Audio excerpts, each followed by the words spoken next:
On a humid August morning in 1855, a child stood on an auction block in Savannah, Georgia, and not a single person wanted to buy him. His pale skin and colorless eyes marked him as cursed, dangerous, a bearer of bad luck that no plantation owner would risk bringing onto their property. The bidding started at $20, then $15, then $10. Finally, at just $5, one woman raised her fan. Margaret Donor, a widow who owned 4,000 acres, 12 miles outside the city, paid $12 out of what she called Christian charity. The crowd applauded her generosity. What they did not know was that Margaret had been searching for a child exactly like this one for 3 years. What they could not have imagined was that 73 people would disappear on her property over the next 14 years.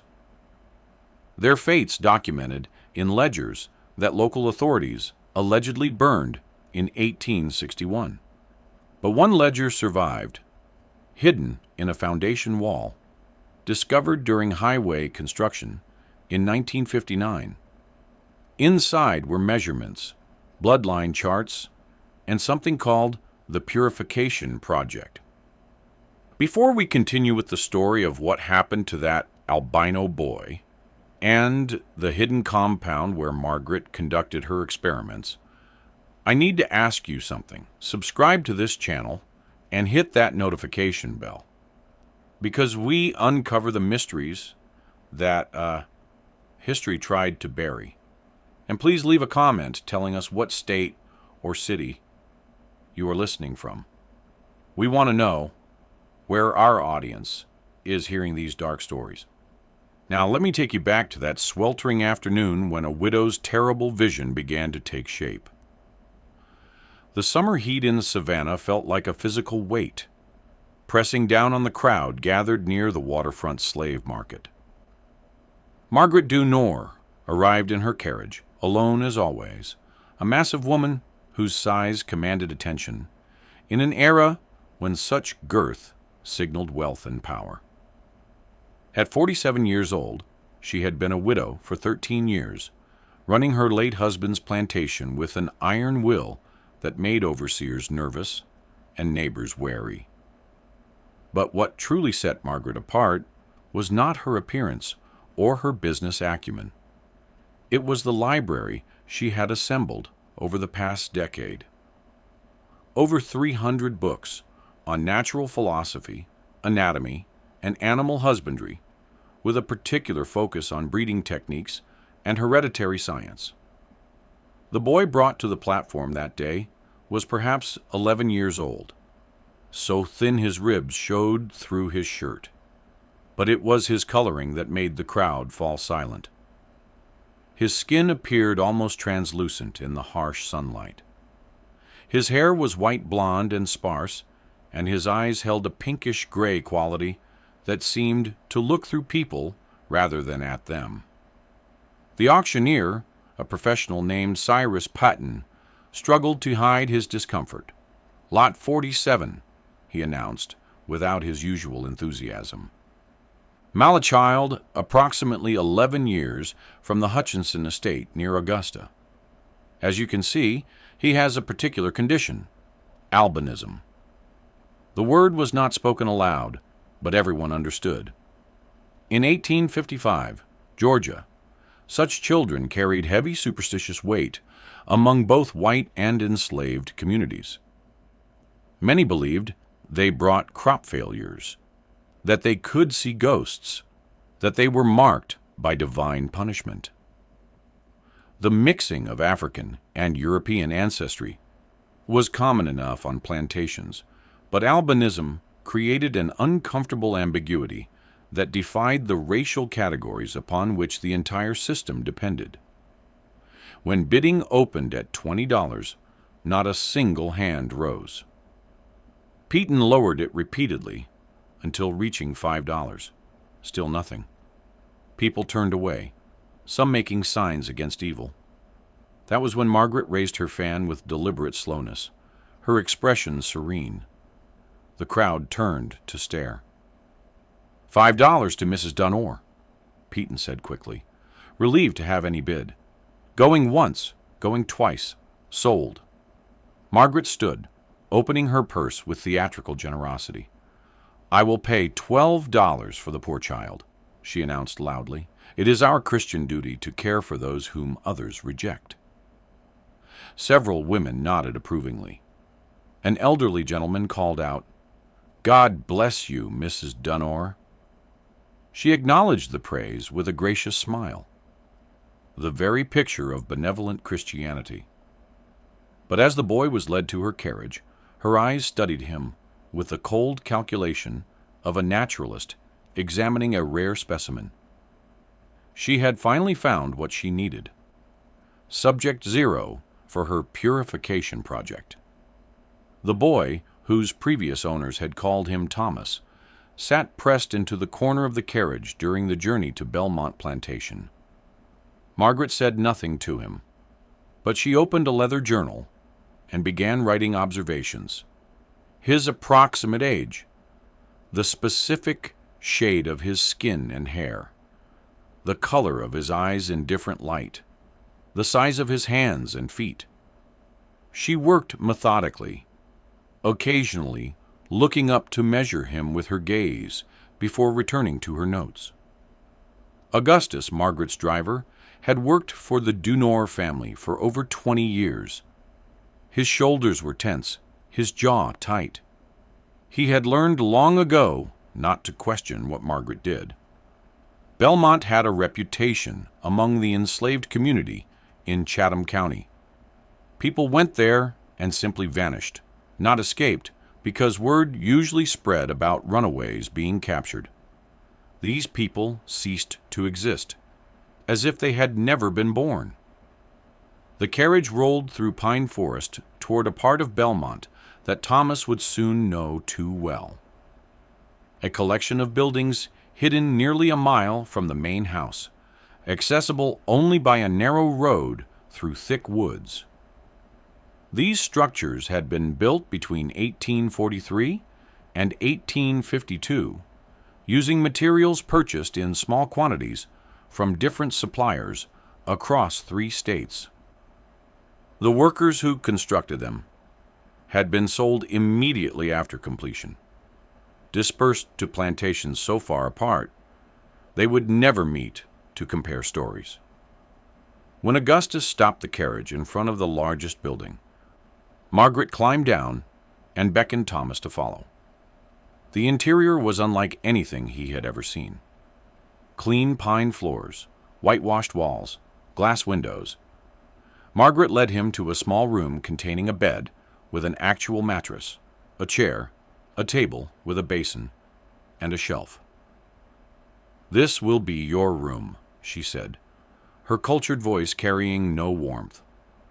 You will be provided with adequate food, clothing, and shelter. In return, you will cooperate with certain procedures, medical examinations, measurements, observations. Do you understand? Thomas nodded, understanding nothing except that survival meant obedience. Can you read? He shook his head. Can you write? Another shake. You will be taught, Margaret said with satisfaction. You will learn to read, write, and understand natural philosophy. These lessons begin tomorrow. You may ask questions about your lessons, but you will not ask questions about anything else you see or hear. You will not speak to others without permission. You will not attempt to leave. If you obey, you will be treated well. If you disobey, punishments will be severe. Do you understand? Thomas nodded again, his thin body trembling. Margaret locked the door from the outside when she left. Thomas stood motionless for a long time before finally sitting on the edge of the mattress. He could not lie down. Instead, he sat with his back against the wall, knees drawn to his chest, waiting for whatever would come next. In the cool basement of another building, Margaret lit oil lamps and opened a journal. she dipped her pen in ink and began writing in neat, precise script. August 17th, 1855. Subject 0 has arrived at Belmont. Initial observations suggest excellent quality for the purification project. Pure albinism, evident in all physical characteristics. Begin preliminary measurements tomorrow, followed by educational assessment. Subject 0 represents the foundation upon which all subsequent phases will build. If theories prove correct, this acquisition validates 13 years of preparation. She continued writing for another hour, documenting every detail she had observed about Thomas. To Margaret, he was not a person. He was the key to unlocking what she believed were the secrets of human heredity, and she would spend the next 4 years preparing him for a role so disturbing that when the truth finally emerged, it would haunt Chatham County for generations. Thomas's days at Belmont followed a rigid schedule that Margaret enforced with absolute consistency. He woke each morning at 6 when Margaret herself unlocked his door, a routine she maintained to establish her complete authority. She would enter with measuring tape and notebook, recording his height against marks on the doorframe. Once per week, she weighed him on a scale imported from Philadelphia. Once per month, she performed a complete physical examination that lasted over an hour, measuring every aspect of his development with clinical precision. After morning measurements, Thomas received breakfast, cornmeal mush, occasionally supplemented with milk or molasses.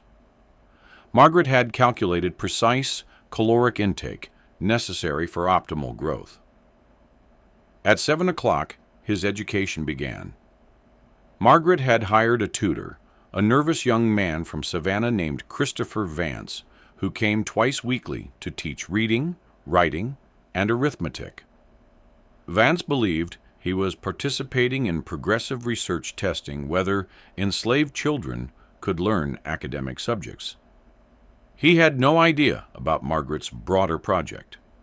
Thomas proved an exceptional student, absorbing information with impressive speed. By the end of his first year, he could read complex texts, write in clear handwriting, and perform advanced mathematics. Margaret seemed pleased, though her satisfaction manifested as clinical approval rather than warmth. She assigned him books from her library, anatomical texts with detailed illustrations, agricultural manuals about livestock breeding, natural philosophy books, discussing heredity and variation. But the true purpose of his education became clear during Margaret's private lessons. She would sit across from Thomas in one of the compound schoolrooms, anatomy charts hanging between them, and explain her theories. She showed him how characteristics passed from parents to children, displayed charts documenting horse breeding, and explained how desirable traits could be concentrated through careful selection. Then she would transition, her voice never changing tone, to human heredity. She explained her belief that races represented different developmental stages, that characteristics like intelligence and beauty were inherited and could be improved through selective breeding. Thomas listened with his face impassive, his pale eyes fixed on the charts. He had learned that interrupting brought sharp rebukes. Margaret never struck him. She did not need to. The isolation and total control she exercised were punishment enough. He was allowed contact with no one except Margaret, Vance, and occasionally Augustus, who brought supplies but never spoke beyond necessary words. What Thomas did not yet understand was that Margaret was preparing him for a specific role. She was educating him not from progressive ideals, but because she needed him to comprehend what would eventually be required. She needed him to understand heredity, to grasp why certain pairings produced certain results, to appreciate the significance of her experiment. Because eventually, when he matured, he would become not just a subject of observation, but an active participant in creating what Margaret called her improved line. The compound held others beyond Thomas, though he rarely saw them. Through his window, he sometimes glimpsed people moving between buildings under escort. He heard voices, occasionally muffled through walls.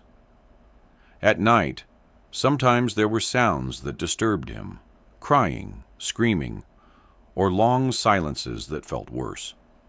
He learned never to ask about these things. Margaret maintained approximately 25 people in the compound at any time, though specific individuals changed frequently. She acquired them through various means, purchasing those with particular characteristics, accepting people other owners wanted to dispose of, occasionally bringing in people from her main plantation when they exhibited traits she wanted to study. These people lived in communal rooms, sleeping on pallets, given adequate food and shelter, but kept in complete isolation from the outside world. Margaret maintained detailed records on each person, measurements, health status, family history, if known, and specific characteristics she deemed desirable or undesirable. She arranged pairings with cold calculation, keeping charts that tracked which combinations produced children with which traits. Over 13 years, she had documented dozens of births, but the records also showed something darker, a high mortality rate, especially among infants, and numerous disappearances. The truth about these disappearances was perhaps the darkest aspect.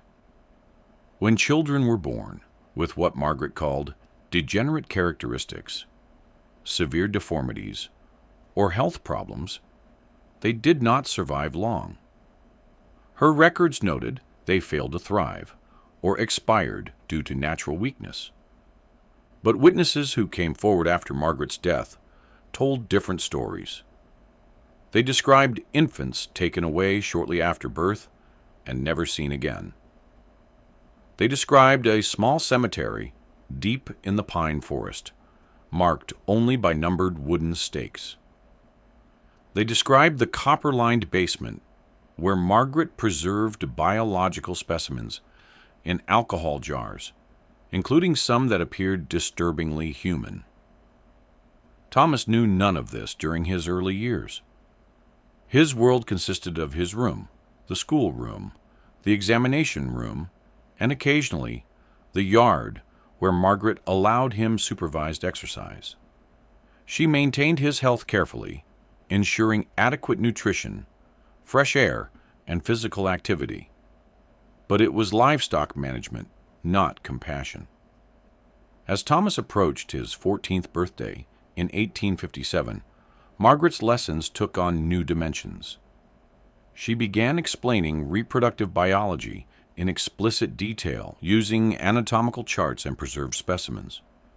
She discussed conception, gestation, and birth with clinical precision.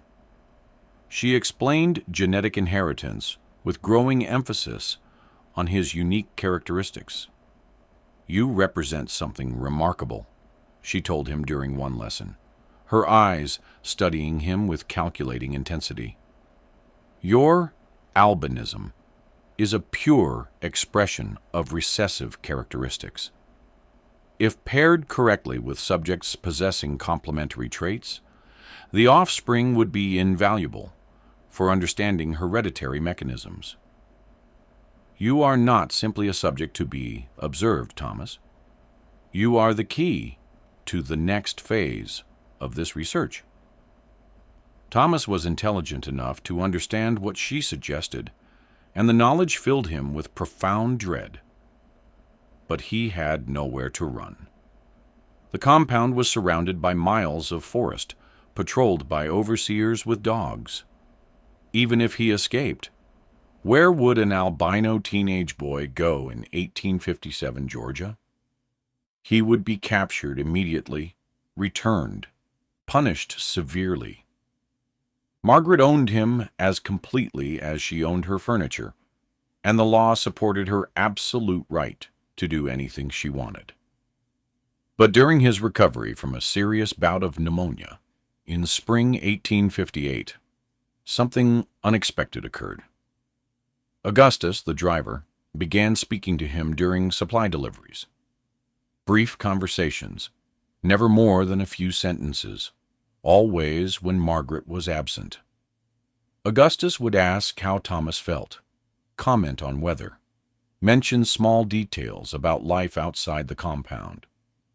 These tiny human connections, after years of isolation and clinical treatment, affected Thomas profoundly. One afternoon in June 1858, as Thomas sat in the yard regaining his strength, Augustus brought supplies and lingered. "You know she won't stop," he said quietly. "Whatever she's planning, she won't stop. But you smarter than most. You've been learning from her books. Maybe you can figure something she can't." Before Thomas could respond, Augustus moved away. But the words planted something in Thomas's mind. For 3 years, he had been passive, accepting his fate because he saw no alternative. But Augustus was right. He could read. He had access to Margaret's library. He understood more about her theories than she realized, and if he was careful, patient, and clever, perhaps he could find a way to use that knowledge. As summer arrived and Thomas's health returned, Margaret resumed her lessons with renewed intensity. She informed him that the following year, when he turned 15, he would begin the next phase. She had identified several women in the compound with what she called optimal characteristics, and Thomas would be paired with them to produce children that could be studied from birth. She explained this with clinical detachment, as if discussing crop rotation, rather than the systematic exploitation of a teenage boy. Thomas listened, nodded, and said nothing. But behind his pale eyes, something had changed. He was no longer just a passive subject. He was planning. And as he lay in his room each night, he began to understand that knowledge could be a weapon. Margaret had educated him as part of her experiment, never considering that education might give him tools to resist. It was a mistake that would eventually unravel everything she had built.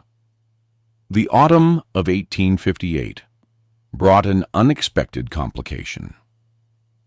Dr. Harrison Pembroke arrived at Belmont on October 12th, unannounced, and carrying a letter of introduction from the Medical Society of Charleston. Pembroke, a rising figure in Southern medical circles, had developed a fascination with hereditary pathologies. He had heard rumors of Margaret's private research facility and traveled from South Carolina specifically to meet her. Margaret received him in the main house, serving tea while assessing this unexpected visitor. Pembroke was 42, tall and thin, with angular features and hands that moved constantly as he spoke. He had studied medicine in Philadelphia before returning to Charleston to establish a practice. But his true passion was research. He showed Margaret his published papers on hereditary illness, his theories about racial characteristics, his belief that scientific breeding could improve human stock. The future of medicine lies not in treating illness after it appears, Pembroke explained enthusiastically, but in preventing weak bloodlines from reproducing. Imagine a world where hereditary diseases are eliminated through careful selection, where each generation is stronger than the last. This is achievable through systematic breeding principles. Margaret listened, calculating rapidly. Pembroke represented both opportunity and threat. An opportunity because his medical expertise exceeded hers, and he might advance her research. A threat because he might discover the full scope of her experiments and react with moral objection. Many physicians espoused eugenic theories abstractly, but might balk at practical applications. "Your ideas are fascinating, Dr. Pembroke," she said carefully. "I have maintained some observations of heredity among the enslaved population here. Nothing as systematic as your research, perhaps, but enough to convince me that animal husbandry principles do apply to human beings." Pembroke leaned forward, eyes bright. "I would be honored to see your work. Perhaps I might contribute observations that could advance both our studies." After a long pause, Margaret made her decision. "Very well, Doctor. I will show you my facility, but I must insist on complete discretion. The work is scientifically sound, but the general public lacks education to understand its importance." "You have my word as a gentleman and man of science," Pembroke replied solemnly. The following morning, Margaret led Pembroke to the compound. As they walked through pine forest, she explained her theories and methods in greater detail than she had ever shared. She described 13 years of controlled breeding, meticulous documentation, attempts to isolate and predict hereditary traits. Pembroke listened with rapt attention, occasionally interjecting questions that demonstrated his medical knowledge and genuine interest. When they reached the compound, Margaret first took him to the building containing her records. Shelf after shelf of journals, charts, and diagrams documenting births, deaths, measurements, and observations spanning over a decade. Pembroke examined these with growing excitement. "Extraordinary," he murmured, examining a journal from 1847, documenting 3 generations of a family line. "You have maintained consistency across years. The level of detail is remarkable." He paused, reading more carefully, though I must say the infant mortality rate appears quite high, 37% in this cohort alone. Margaret had anticipated this. "Weak specimens," she replied smoothly. "Those with obvious deformities or constitutional weaknesses, suggesting degenerate heredity. I have maintained detailed autopsy records on each case. The losses, while regrettable, provide valuable data about which characteristics breed true and which represent hereditary failure." Pembroke nodded slowly, though discomfort flickered across his face, but scientific curiosity overrode moral qualms. "And you have preserved specimens." They descended into the copper-lined basement, where Margaret maintained her collection. Rows of glass jars lined wooden shelves, each containing biological specimens suspended in clear fluid. Pembroke examined them with professional interest, making notes. Most were organs or tissue samples, but several jars contained small, fully formed bodies. Infants no more than a few days old, their tiny faces frozen in expressions suggesting they had not died peacefully. "You conducted autopsies yourself?" Pembroke asked.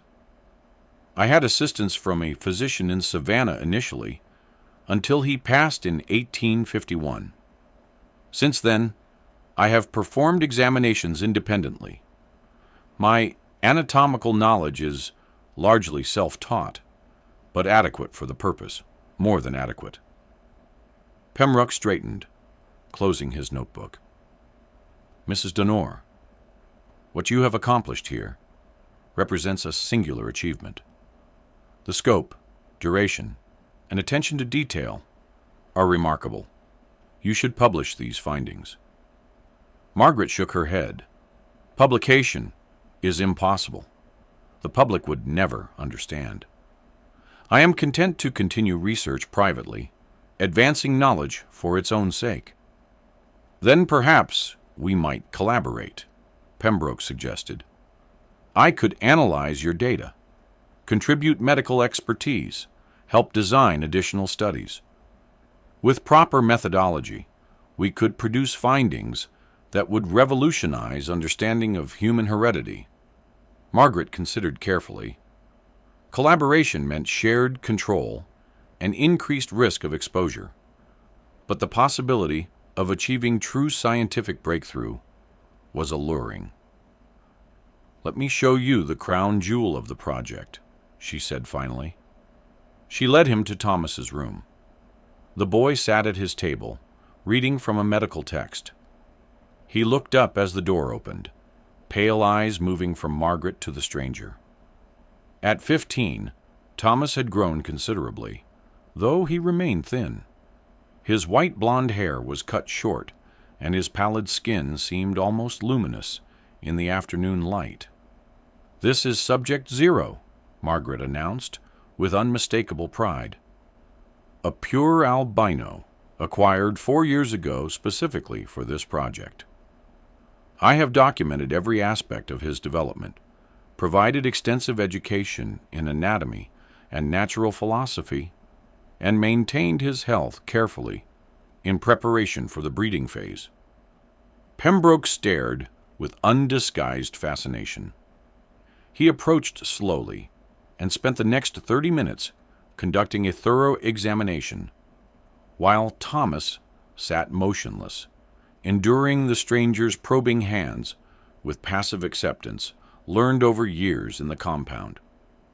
Pembroke measured, palpated, looked into Thomas's eyes with various instruments. He asked questions about health history, vision, and sensitivity to sunlight. Thomas answered in a quiet, educated voice that clearly surprised Pembroke. "You have taught him to speak properly," Pembroke observed. "And to read. Interesting choice." "Education serves multiple purposes," Margaret explained. "It allows him to understand the research significance, ensuring cooperation. It provides data on intellectual capacity of albino subjects. And practically, as he matures, he will need to understand breeding protocols sufficiently to participate effectively." Pembroke straightened. "Participate in breeding protocols. You intend to use him as a stud, essentially, when he reaches appropriate maturity." "Yes, he is now 15. I plan to begin the breeding phase within 6 months, pairing him with carefully selected women to produce offspring that can be studied from conception through development. The hereditary transmission of albinism is poorly understood. By controlling parentage and documenting results across multiple pairings, we can determine whether it breeds true and what other characteristics are linked to it." For the first time, Pembroke looked genuinely uncomfortable. His eyes moved from Margaret to Thomas and back. He is still quite young. Enslaved boys his age father children regularly throughout the South. Margaret replied coolly, "There is nothing unusual in this. And unlike field workers forced into casual unions, Subject Zero will participate in controlled, documented breeding for scientific purposes.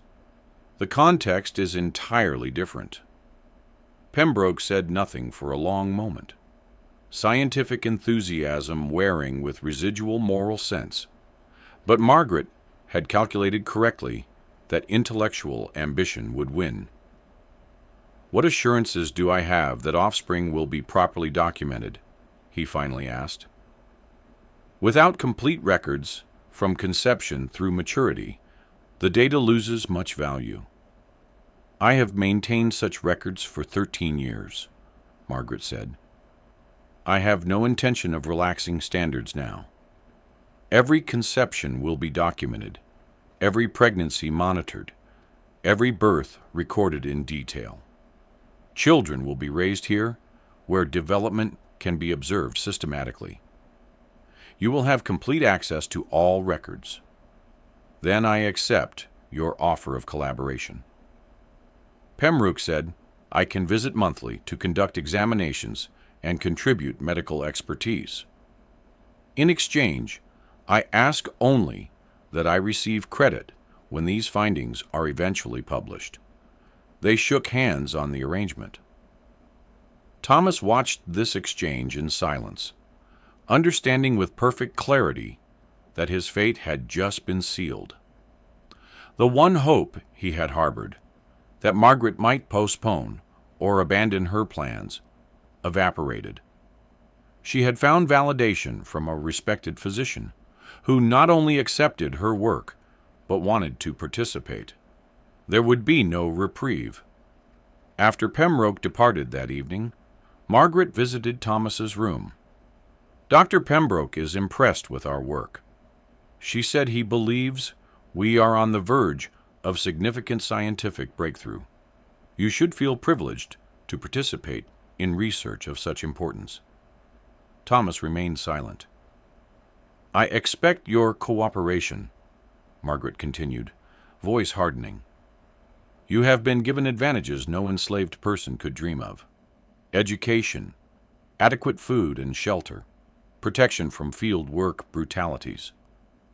I have invested considerable resources in your development. The time has come for you to fulfill the purpose for which you were acquired." Still, Thomas said nothing. Margaret studied him briefly, then left, locking the door behind her. In darkness, Thomas finally allowed himself to feel the full weight of despair. He was 15 years old, utterly alone, trapped in a nightmare that presented itself as science. And now, a respected physician had validated everything Margaret believed, ensuring the horror would continue and escalate. But Thomas had spent 4 years reading Margaret's books, studying her theories, understanding how she thought, and he had begun noticing something neither Margaret nor Pembroke seemed to recognize. Their grand theories about heredity, their predictions about which traits would appear in offspring, were wrong more often than right. Margaret's charts showed disappointing results. Children who did not match predictions, characteristics that appeared or disappeared without explanation. Margaret attributed failures to insufficient data or hidden hereditary factors. But Thomas, reading the same books, understanding the same theories, had begun suspecting something more fundamental, that heredity was far more complex than anyone yet understood, and that Margaret's confidence in controlling and predicting it was a delusion. This insight gave him something he had not had before: hope. Not hope for escape, which seemed impossible, but hope that Margaret's experiment might fail on its own terms, that results might prove so inconsistent that even she would be forced to acknowledge limitations. It was thin hope, dependent on outcomes years in the future. But it was something, and as Thomas lay in his narrow bed that October night, he made a silent vow. He would cooperate with Margaret's demands because he had no choice. But he would watch, learn, and remember. And if he survived long enough, if Margaret's experiment eventually unraveled, as he suspected it would, he would make certain the world knew what happened in this hidden place. Harrison Pembroke returned to Belmont on November 18, 1858, carrying medical instruments, journals, and supplies he deemed necessary for what he called proper scientific documentation of the breeding phase. Margaret received him warmly, relieved to have found not just a collaborator, but someone who shared her vision completely. Thomas had been prepared for Pembroke's visit. Margaret had explained in clinical detail what would be expected using anatomical charts and breeding manuals to illustrate procedures. She had selected 3 women from the compound's population, all in their late teens or early 20s, all exhibiting what she called optimal physical characteristics. She showed Thomas their documentation, detailed measurements, family histories, health assessments. She explained he would be paired with each woman in succession, that conceptions and pregnancies would be monitored closely, that resulting children would remain in the compound for systematic study. Thomas listened with his face carefully blank, revealing nothing of the revulsion and terror inside. He understood resistance was impossible. Margaret had absolute power over everyone in the compound, and Pembroke's participation added medical authority to her commands. The first woman Margaret selected was named Eliza.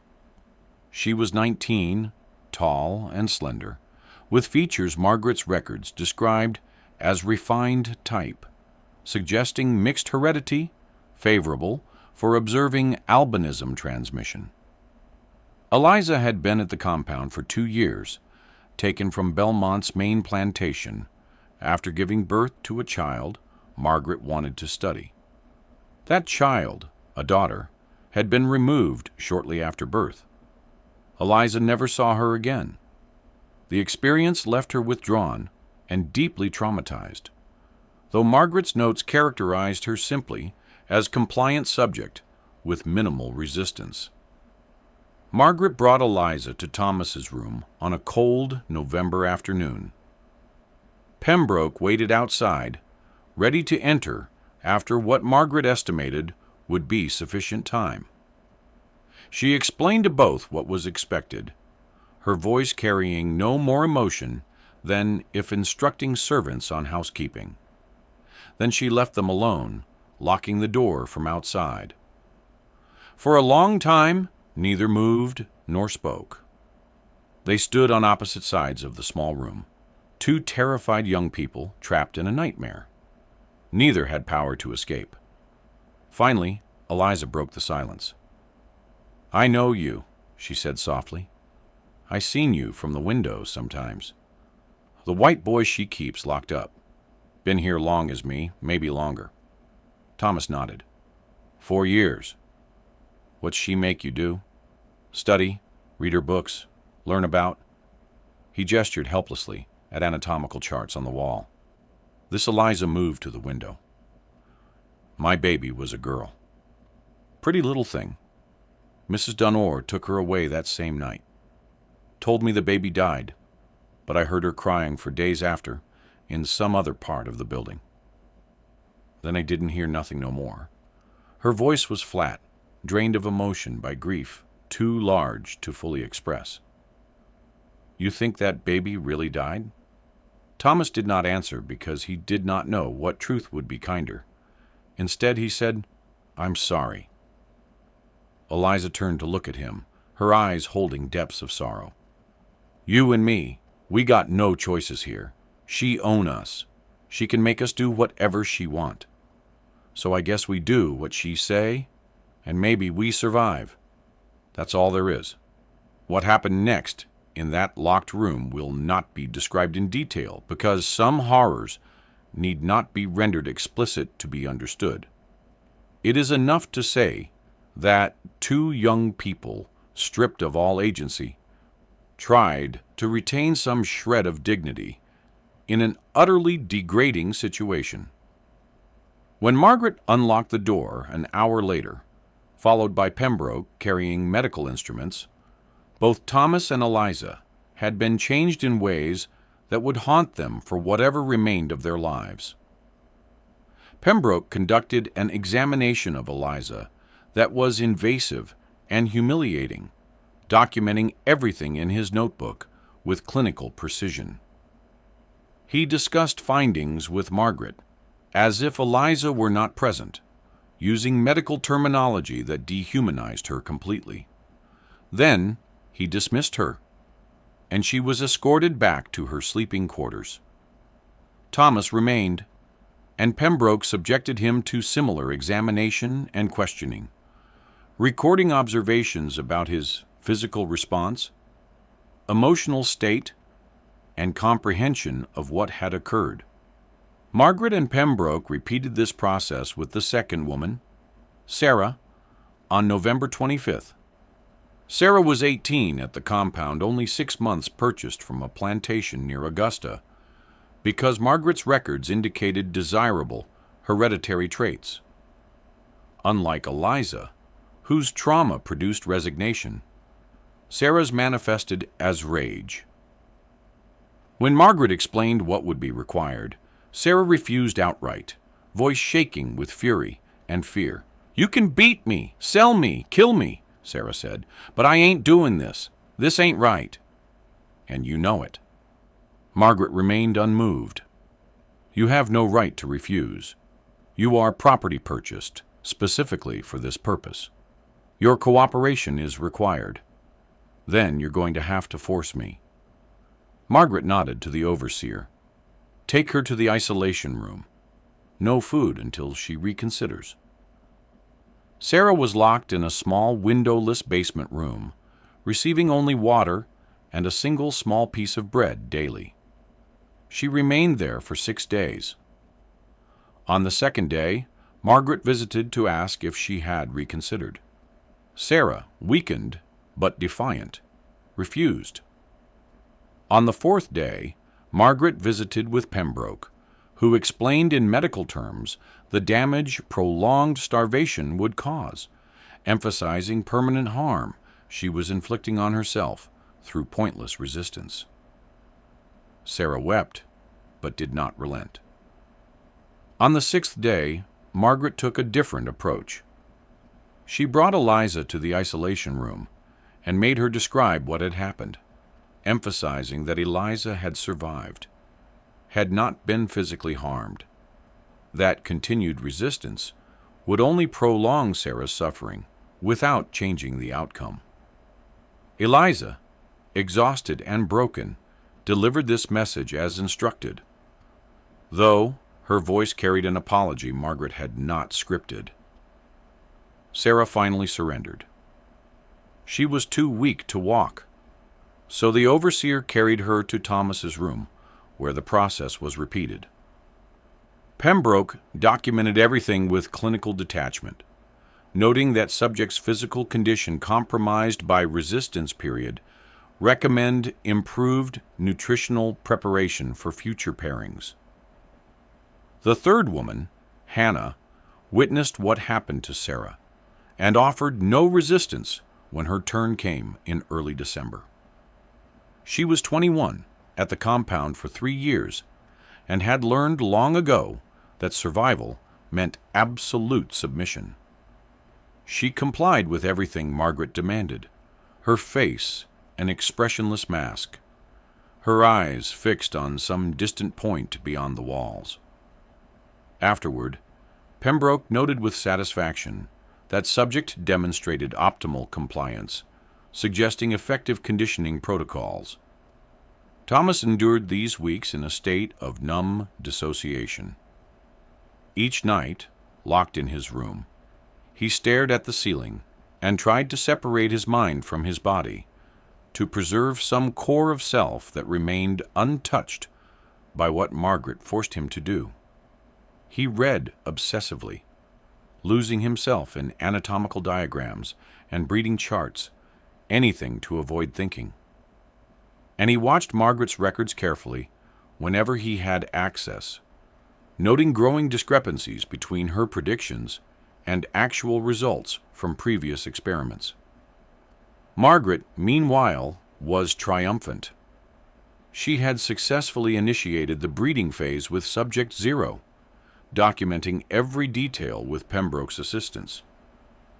She calculated conception probabilities, estimated gestation periods, planned observation protocols for the pregnancies she anticipated. In her journal, She wrote extensive entries predicting that offspring would provide unprecedented insights into albinism inheritance. But nature had its own plans. Of the 3 women, only Eliza conceived.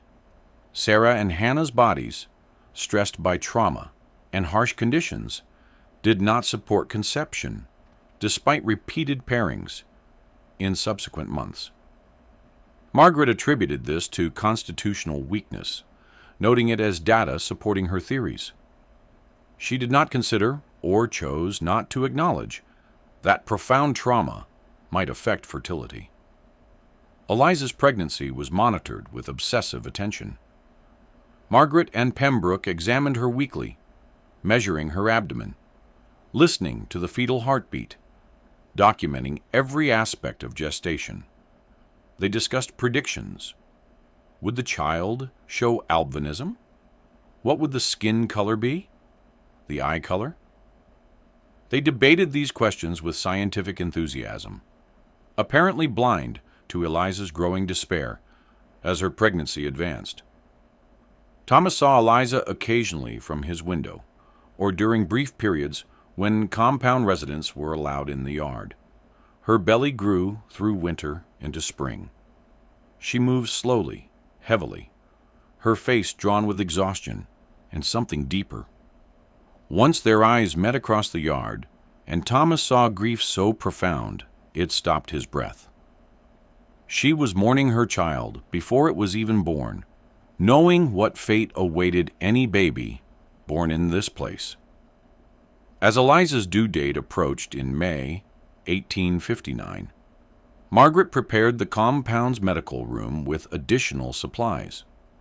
She had delivered numerous babies in the compound over the years, and she approached this birth with particular anticipation. Pembroke arranged to be present, bringing specialized instruments and promising to conduct immediate examination of the newborn to document initial characteristics. The birth happened on May 17, 1859. After 18 hours of labor, Margaret and Pembroke attended throughout, treating Eliza's suffering as an inconvenient but necessary aspect of data collection. When the baby finally emerged, a girl weighing just over 6 pounds, Margaret's first action was not to comfort the exhausted mother, but to examine the infant's skin and eyes under bright lamplight. The baby was not albino. Her skin was light brown, her eyes dark, her hair black. She appeared entirely healthy, crying vigorously when Pembroke conducted his examination. Margaret's initial reaction was visible disappointment. After 4 years of preparation, selecting, and educating Subject 0, carefully orchestrating this breeding experiment, the primary characteristic she had hoped to study had not appeared in the first offspring. Recessive trait, Pembroke observed, making notes. As expected, requires both parents to carry the characteristic. The mother obviously does not carry albinism genes. Therefore, offspring shows normal pigmentation.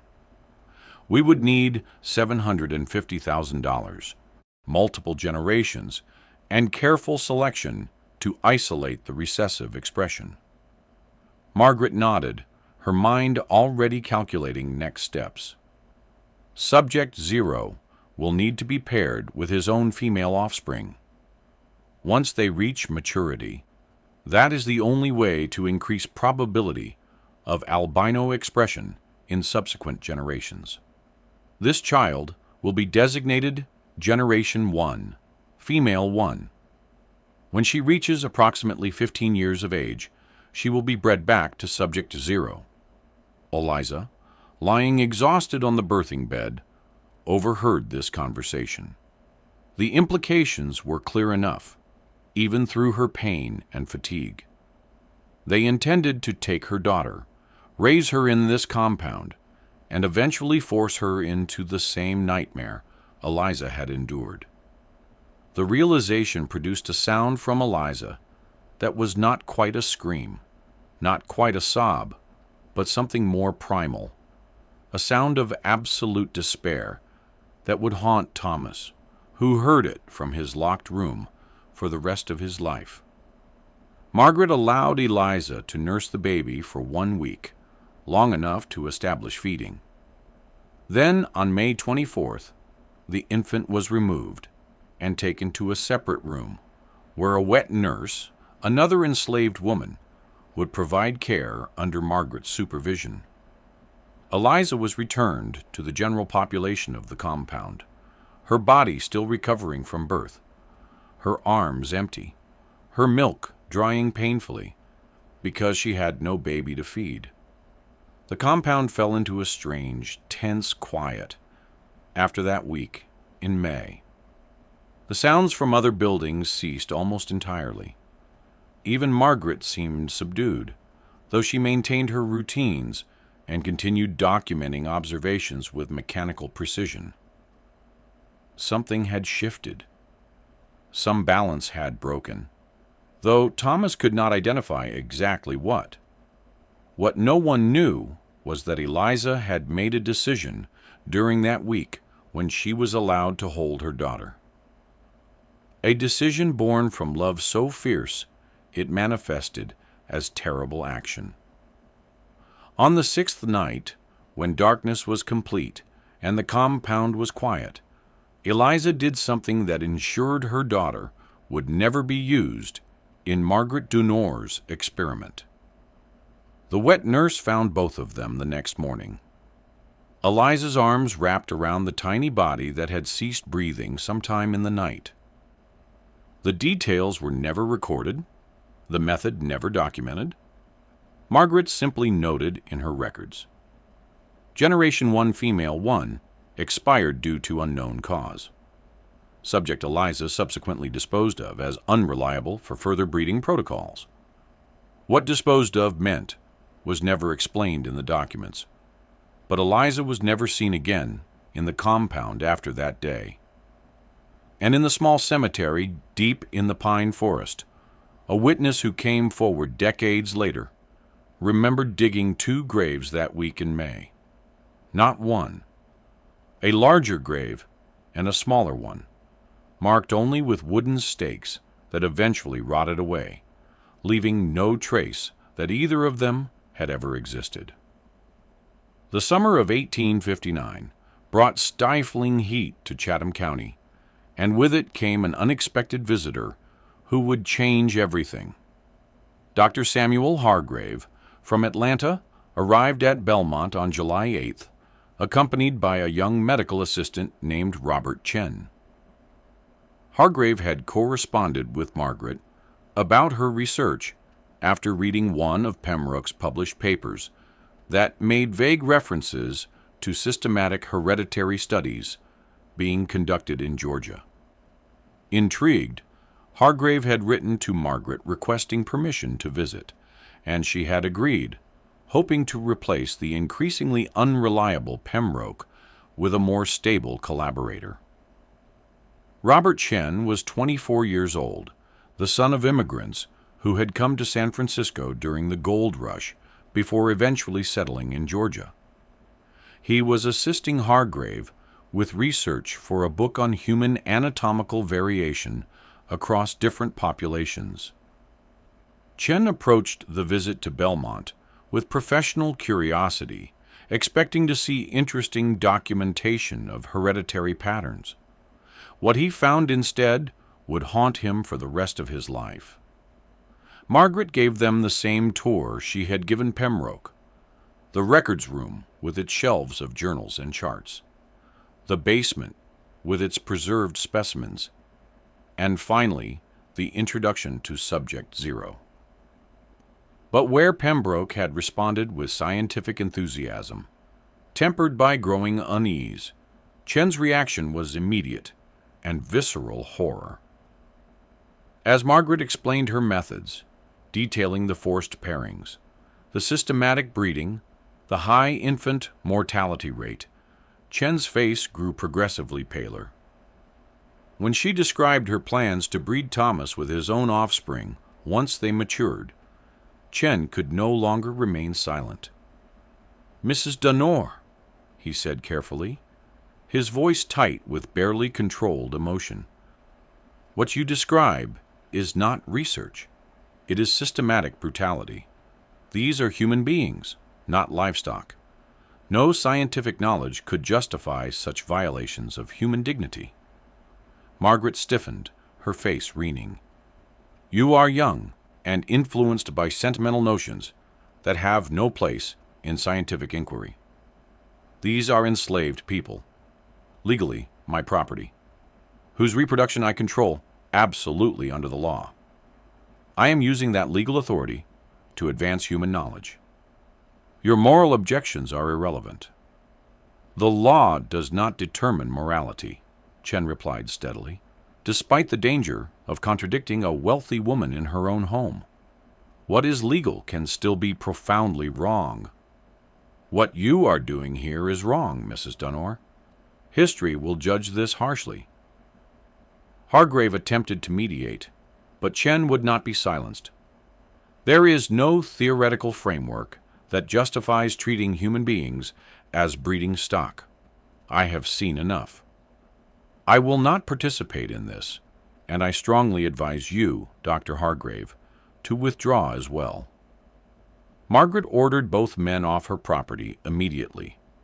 They departed within the hour, though not before Chen had a brief interaction that would prove significant.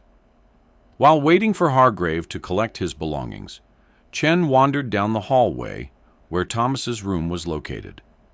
Through the door's small window, he saw the pale boy sitting at his table, reading. Something about the scene struck Chen as unbearably sad. He knocked softly on the door. Thomas looked up, startled. Visitors never knocked. He approached the door cautiously. "What is your name?" Chen asked through the window. "Thomas, sir. How long have you been here?" "5 years, sir. Do you want to leave?" The question was so unexpected that Thomas did not know how to answer. After a long pause, he simply said, "Yes." Chen nodded, committing the boy's face to memory. "I will remember you, Thomas. I promise I will remember." Then Hargrave called for him, and Chen had to leave. Thomas watched through the window as the two men departed. He did not understand the significance of that exchange, but something in Chen's eyes planted a seed of hope. Chen and Hargrave argued during their journey back to Atlanta. Hargrave tried to defend Margaret's work using scientific rationalization, but Chen's moral certainty eventually wore him down. By the time they reached Atlanta, Hargrave reluctantly agreed that what happened at Belmont crossed ethical lines, though he refused to take action against Margaret. Chen had no such hesitation. Within days of returning to Atlanta, he began writing letters to medical societies, abolitionist organizations, and newspapers describing what he had witnessed at Belmont in carefully detailed terms. He documented everything: the forced breeding, the preserved infant specimens, the systematic exploitation, and most importantly, he described Thomas, the albino boy, locked in a room and being prepared for breeding experiments. The response was not what Chen hoped. In late 1859, with sectional tensions building toward war, most institutions were unwilling to investigate the internal operations of a Georgia plantation, especially on the word of a young Chinese medical assistant making extraordinary claims against a wealthy white woman. The medical societies thanked him for his concern, but took no action. The newspapers declined to publish his accounts, citing lack of corroborating evidence. Even abolitionist groups, though sympathetic, had limited resources. Frustrated but undeterred, Chen made a decision that would prove fateful. On December 12, 1859, just days after John Brown's execution sent shock waves through the South, Chen traveled back to Chatham County. He did not approach Belmont directly. Instead, he began quietly interviewing people in the area. Drivers, tradesmen, overseers from other plantations, free blacks in Savannah, who might have heard rumors from enslaved people at Belmont. Slowly, carefully, he assembled testimonies that corroborated his observations. Margaret learned of Chen's investigation in late December when an overseer from a neighboring plantation mentioned that a Chinese man had been asking questions about Belmont's slave population. Margaret immediately understood the threat. She had maintained her compound in secrecy for 14 years through isolation, intimidation, and the general unwillingness of anyone to interfere with a plantation owner's business. But Chen represented something new, an outsider with no financial stake in the system, no social connection to Georgia's plantation society, and a moral conviction strong enough to override practical concerns. Margaret's response was calculated and ruthless. She could not simply have Chen killed. His disappearance would attract exactly the attention she needed to avoid. Instead, she began destroying evidence. She burned journals containing the most damning details, disposed of the most disturbing preserved specimens, and reduced the compound's population by selling people to distant plantations where they could not easily be questioned. Most significantly, she made preparations to relocate Thomas entirely, possibly to property she owned in Alabama. But Margaret had made a critical error. In her haste to eliminate evidence, she failed to account for Augustus, her longtime driver, who had witnessed 14 years of horror at Belmont and had finally reached his breaking point. Augustus had seen Eliza and her baby buried in the forest. He had transported countless people to the compound who were never seen again. He had delivered supplies for Margaret's experiments and remained silent because he believed he had no choice. But Chen's investigation gave him something he had not had before: hope that someone might actually listen.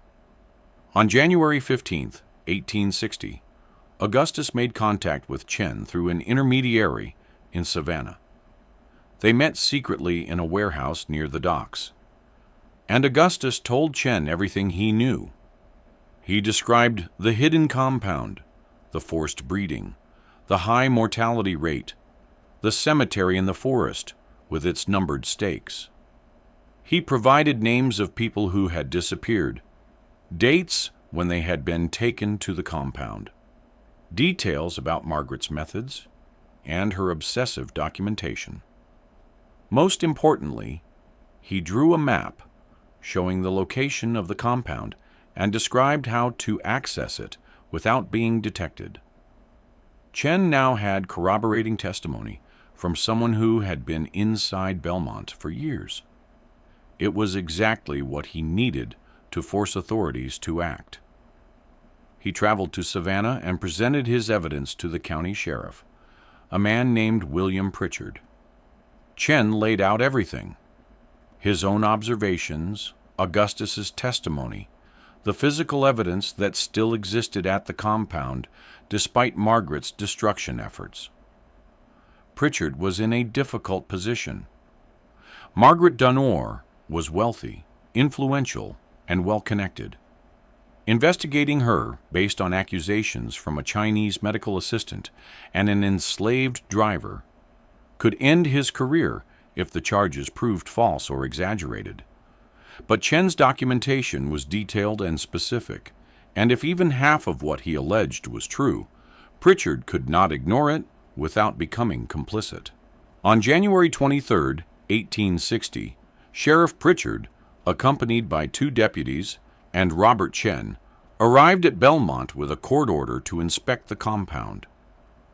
Margaret met them at the main house, her face a mask of cold fury, but she could not refuse a court order. She led them down the narrow road through the pine forest to the hidden buildings, and what they found there confirmed Chen's worst descriptions. The compound population had been reduced to just 8 people, all appearing malnourished and traumatized. The records room had been largely emptied, with ash still visible in the fireplace where Margaret had burned journals. But she had not destroyed everything. Pembroke's detailed medical notes remained, documenting forced pairings and pregnancy observations with clinical precision. The basement still contained dozens of preserved specimens, including several that were clearly human infants. And most damning, they found Thomas locked in his room, 15 years old, and able to articulate exactly what had happened to him over the past 5 years. Pritchard was horrified. He had expected to find evidence of harsh treatment, perhaps some questionable breeding practices, but nothing had prepared him for the systematic nature of Margaret's experiment.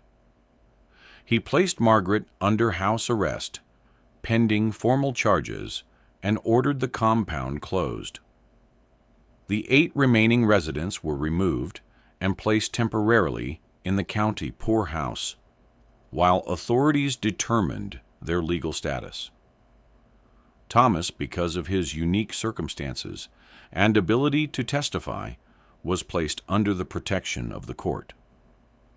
Margaret's response was immediate and characteristically calculated. She hired the best lawyers money could buy, men who had built careers defending plantation owners against accusations of cruelty. Their strategy was simple. Everything Margaret had done was legal under Georgia law. Enslaved people were property. Owners had absolute discretion over their reproduction, living conditions, and treatment.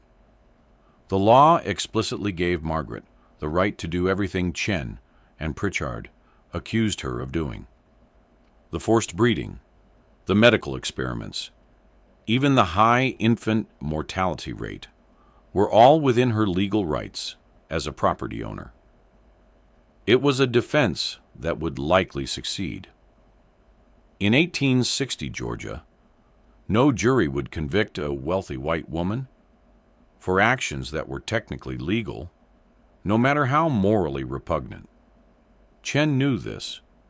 Pritchard knew this. And Margaret's lawyers knew this. The case would likely be dismissed before it ever reached trial. But then something unexpected happened that changed everything. Harrison Pembroke, the physician who had collaborated with Margaret for over a year, came forward. He had been living in Charleston, drinking heavily, consumed by guilt over his participation in the experiment. When he learned of the investigation, something broke inside him. On February 8, 1860, Pembroke traveled to Savannah and provided testimony that corroborated every detail of Chen's accusations. More importantly, as a respected white physician, his testimony carried weight that Chen's and Augustus's did not. Pembroke described the forced pairings in graphic detail. He provided dates, names, and specific medical observations. He admitted his own participation and expressed profound remorse. He stated clearly that what happened at Belmont was not legitimate research, but systematic brutality disguised as science. His testimony was devastating, and it came from someone the court could not easily dismiss. With Pembroke's testimony added to the evidence, the case against Margaret became much stronger. But Margaret's lawyers adapted their strategy. They argued that even if everything alleged was true, it still did not constitute a crime under Georgia law. They were preparing to file motions to dismiss all charges when events outside Chatham County intervened in ways no one could have predicted.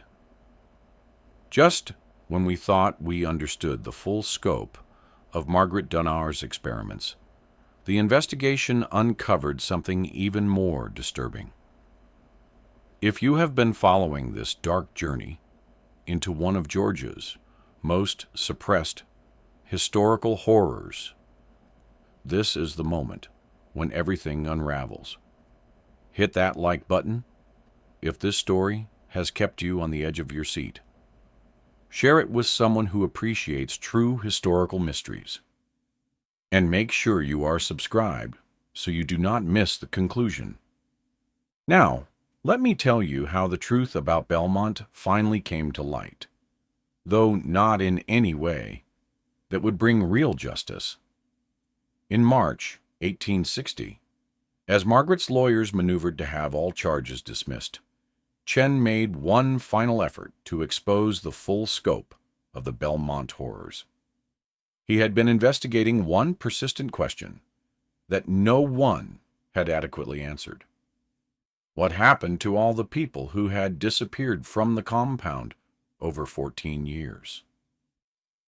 Augustus had mentioned a cemetery in the forest with numbered wooden stakes, but he had never been allowed close enough to determine how many graves it contained.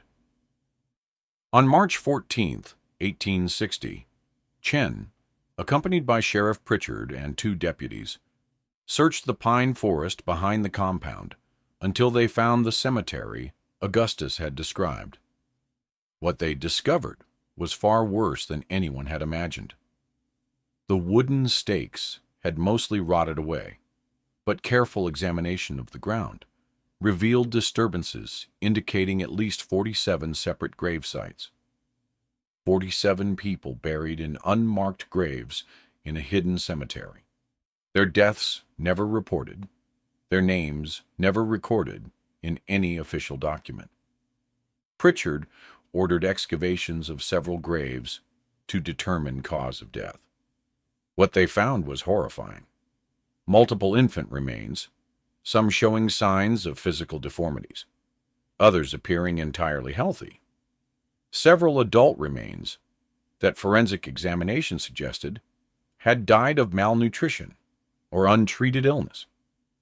And most disturbing, 3 adult remains that showed evidence of violence, broken bones that had never healed, skull fractures, injuries that could not have been accidental.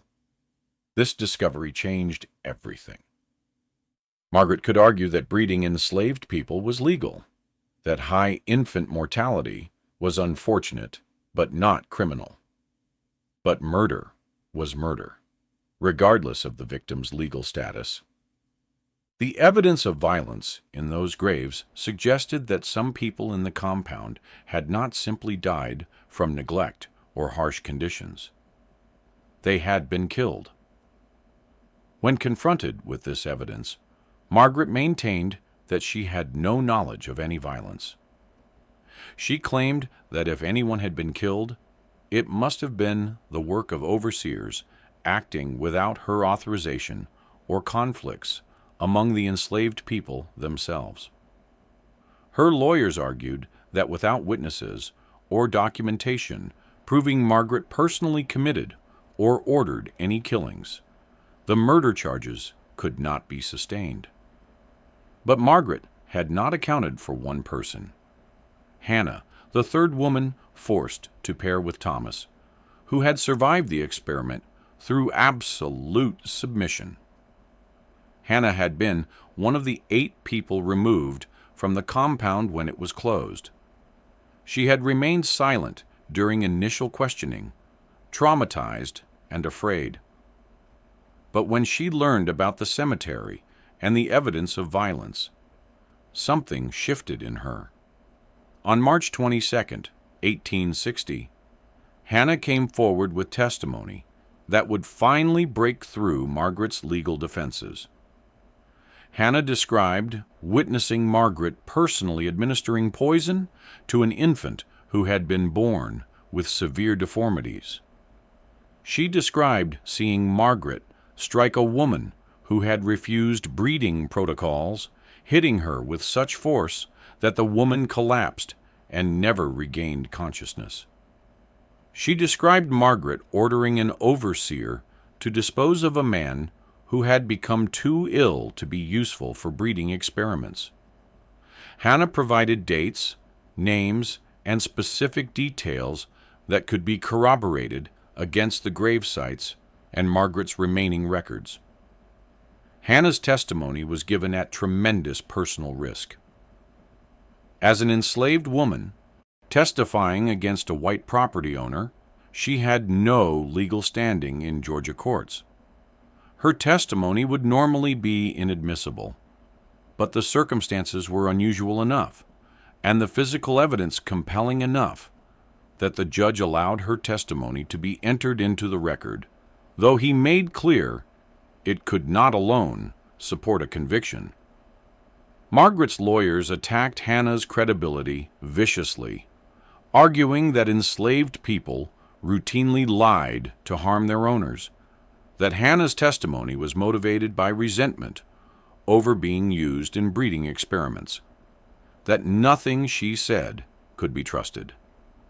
The legal battle dragged through March and into April 1860, with both sides marshaling evidence and expert testimony. And then on April 12, 1861, Confederate forces fired on Fort Sumter and the Civil War began. Within weeks, all attention in Georgia shifted to the war effort. Margaret's case, which had been slowly grinding through the legal system, was indefinitely postponed. Sheriff Pritchard was called up for military service. The judge hearing the case left to serve as a military advisor. The county records office, which had been compiling evidence, closed as staff enlisted or fled. Margaret, still under house arrest, but no longer actively prosecuted, saw an opportunity. In June 1861, she sold Belmont to a consortium of investors from Savannah, claiming she needed to relocate for health reasons. The sale included all property except the compound buildings, which Margaret had quietly dismantled between April and May. Burning what could be burned, burying what could be buried, scattering the evidence across the property. The buyers had no interest in the compound. They wanted only the productive farmland. Margaret relocated to Alabama, to a small property near Mobile, and disappeared from public record. The last confirmed sighting of her was in 1863, when a neighbor reported seeing an enormously obese woman living alone in a run-down house on the outskirts of Mobile. After that, nothing. She may have died during the war years, or relocated further west, or simply vanished into the chaos of a collapsing Confederacy. No death certificate was ever filed. No grave was ever identified. Margaret Donor simply ceased to exist in any official record after 1863. Thomas, the boy at the center of Margaret's experiment, had a different fate. When the compound was closed in January 1860, he had been placed under court protection.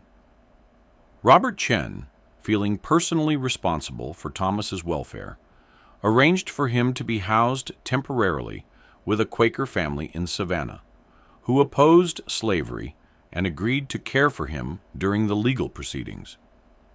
When the war started and Margaret's case was postponed, Thomas remained with this family. The Quakers, a couple named Daniel and Abigail Hargrove, treated Thomas with genuine kindness, the first he had experienced since being sold at age 11. They continued his education, taught him practical skills, and most importantly, treated him as a human being rather than a specimen. When the Emancipation Proclamation was issued in 1863, Thomas was legally free. Though the practicalities of freedom for a 17-year-old albino boy in the middle of a war zone were complicated, Thomas remained with the Hargrove family through the war and Reconstruction. He learned carpentry and became skilled enough to support himself. In 1869, at age 23, He married a free woman of color named Rebecca Williams, and they had 3 children together. None of the children showed albinism. All were healthy and lived to adulthood. Thomas worked as a carpenter in Savannah for over 30 years, living a quiet life and rarely speaking about his years at Belmont, except to his wife, who he trusted completely. Robert Chen continued his medical career, but the experience at Belmont changed him fundamentally. He abandoned his research into anatomical variation and instead focused on public health, working to improve medical care for poor communities in Atlanta. He maintained correspondence with Thomas for over 20 years, and in his private journals, he wrote extensively about the ethical responsibilities of physicians and the dangers of scientific rationalization for cruelty. He died in 1892 at age 57, still haunted by what he had seen in that compound. Harrison Pembroke never recovered from his guilt over participating in Margaret's experiments. He continued practicing medicine in Charleston, but he drank heavily and his mental health deteriorated. In 1867, he committed suicide by overdose of laudanum, leaving behind a note that referenced unforgivable sins committed in the name of science. His medical notes from Belmont, which had been entered as evidence in Margaret's case, were supposed to be sealed by the court, but were never returned to the court records. They disappeared sometime during the chaos of war and Reconstruction. Augustus, the driver who had finally broken silence and provided testimony that started the investigation, lived until 1879. He remained in Chatham County after the war, working as a freight driver. He was known for being quiet and sad, rarely smiling, as if he carried weight that never lightened. He died at approximately 60 years old, his grave marked with a simple stone that gave no hint of the courage it had taken for him to speak up against Margaret Dunor. As for the 8 people removed from the compound in January 1860, their fates varied. Some died during the war years. Some disappeared into the chaos of Reconstruction. At least 2, including Hannah, remained in the Savannah area and lived into the 1870s. Hannah never married and had no children. She worked as a ress and lived alone. Known in her neighborhood as a woman who seemed perpetually sad but was kind to children. She died in 1876, and at her request, she was buried under her real name, Hannah Freeman, in a cemetery for free blacks in Savannah. Her gravestone, which still exists, bears the inscription, "She survived what should have killed her." The property where Belmont stood changed hands multiple times between 1861 and 1959. The main house burned in 1883, cause unknown. The land was used for various purposes, farming, timber harvesting, briefly as a hunting preserve. The compound area deep in the pine forest was largely forgotten. Trees grew over the cleared areas. The cemetery, with its wooden stakes long rotted away, became indistinguishable from surrounding forest floor. In 1959, the state of Georgia approved construction of a new highway that would cut through the former Belmont property. During initial surveying in March 1959, construction workers discovered the foundation of one of the compound buildings. Inside a sealed cavity in the foundation wall, they found a leather-bound journal, remarkably well preserved due to being completely sealed away from moisture and air. The journal was one of Margaret Dunor's records from the Purification Project. It had been hidden rather than burned, possibly as insurance, or perhaps simply overlooked in Margaret's hasty destruction of evidence in 1861. The journal covered the years 1855 through 1859 and contained detailed documentation of Thomas's acquisition, education, and eventual use in breeding experiments. It included measurements, observations, predictions, and chillingly clinical descriptions of the forced pairings. The construction workers who found the journal brought it to the County Historical Society, uncertain what they had discovered. The Historical Society staff who first read it were horrified. They contacted state authorities, and the journal was eventually turned over to the Georgia State Archives. A brief investigation was conducted, comparing the journal's contents against other historical records, census data, and court documents from the 1860 case against Margaret Dunor. The investigation confirmed that everything in the journal appeared to be authentic. The dates matched known events. The names referenced in the journal matched names from the court records. Physical descriptions of the compound matched the foundation remains being uncovered by highway construction. But the investigation also revealed something disturbing. There had been a systematic effort to suppress information about the Belmont case even after the war. Court records from Margaret's 1860 prosecution had been partially destroyed, supposedly during the war, though some documents seem to have been removed deliberately rather than lost to military action. Newspaper archives from Savannah in 1860 contained almost nothing about the case, despite it involving sensational allegations against a wealthy plantation owner. It appeared that even after Margaret fled, her family's wealth and influence had been used to minimize public knowledge of what happened. The Georgia State Archives classified the journal as a historically significant document, but restricted public access to it for 10 years until 1969, citing concerns about privacy and the sensitive nature of the content. When it was finally made available to researchers in 1969, it attracted attention from historians studying slavery, medical ethics, and eugenics in antebellum America. Several academic papers were published analyzing Margaret's experiment as an example of how eugenic thinking manifested in the antebellum South. The case became a teaching example in medical ethics courses, illustrating the dangers of scientific rationalization for cruelty. But mainstream historical narratives largely ignored it. It was too disturbing, too complicated, too uncomfortable to fit into simplified stories about antebellum Georgia. Thomas's descendants, who still lived in the Savannah area, learned about the journal's discovery through news coverage in 1969. Thomas had died in 1902 at age 56, having lived long enough to see his children grown and his grandchildren born.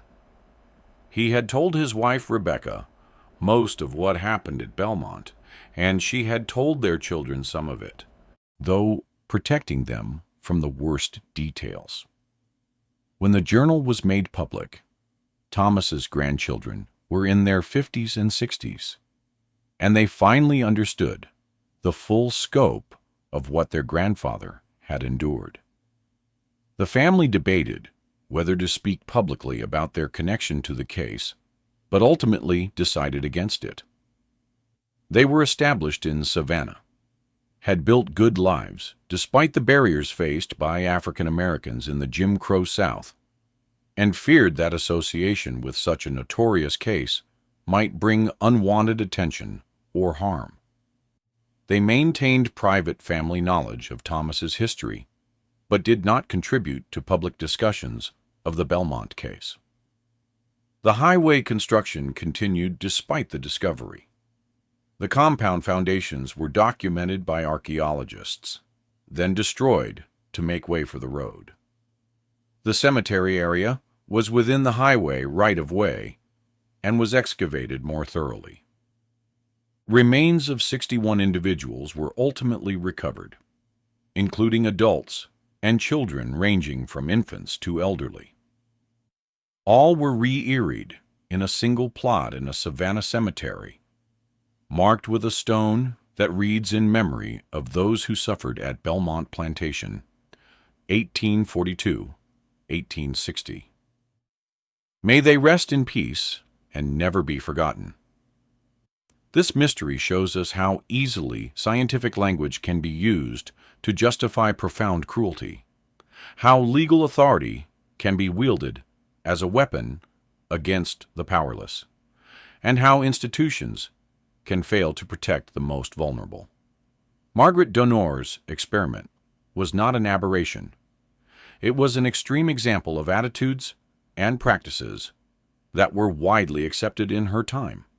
The belief that enslaved people could be treated as property, that reproduction could be controlled and manipulated, that scientific advancement justified any method. These ideas were not unique to Margaret. What made her case unusual was only its systematic nature and eventual exposure. What do you think of this story? Do you believe Margaret Donor escaped justice?